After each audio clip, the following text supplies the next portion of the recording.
Now, anybody who's a diligent ninja fanatic is absolutely fascinated by the precise balance and contortionism of a ninja's movement. This is derived both from core muscles and perfect stance. The core muscles are most of the muscles in the chest and abdominal cavity, like the pectorals, the radius abdominis, and the obliques.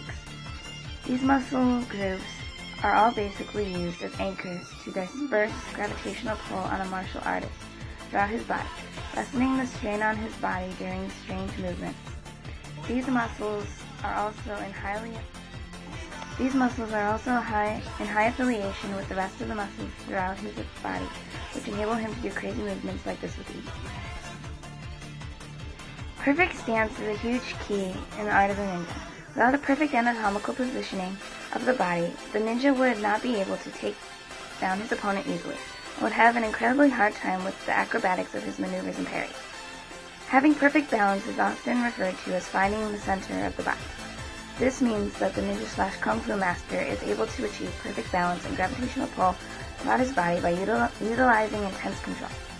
Now we can obviously see that many of the movements down here are not very comfortable looking, unlike a regular standing position.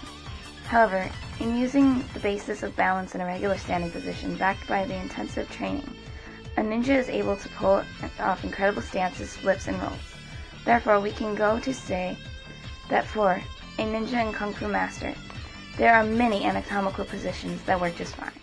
Now pulling all this information together, what kind of damage and how much damage do these moves create? Well, does anybody remember that one clip from the objectives portion of this movie? Yeah, well, here it is again. Now for slow-mo!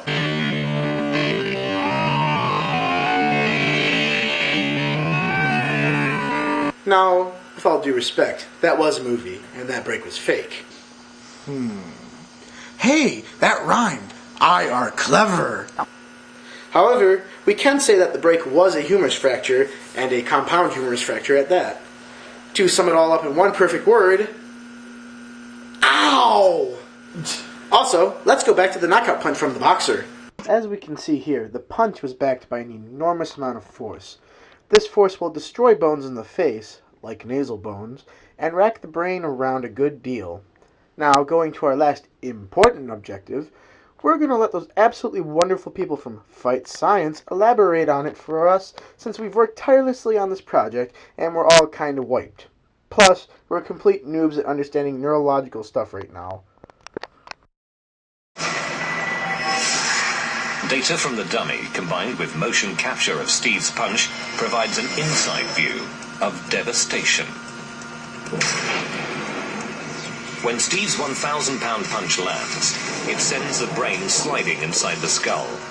A chain reaction then occurs. The skull accelerates and decelerates rapidly, but the brain, floating in cerebrospinal fluid, keeps moving. The brain recoils towards the back of the head, resulting in trauma from behind. It then snaps to the front of the skull, causing damage from both sides. Neurotransmitters fire, and an electrical storm short-circuits the nerves. Doctors call it a severe concussion. We call it a knockout.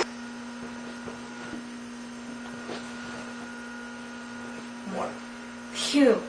Well, we all hope you learned something from our video. We hope it was entertaining, informing, and quite refreshing. Go in peace, comrades. And remember, always remember to never, ever pick a fight with a ninja. Or a ninja's granddaddy.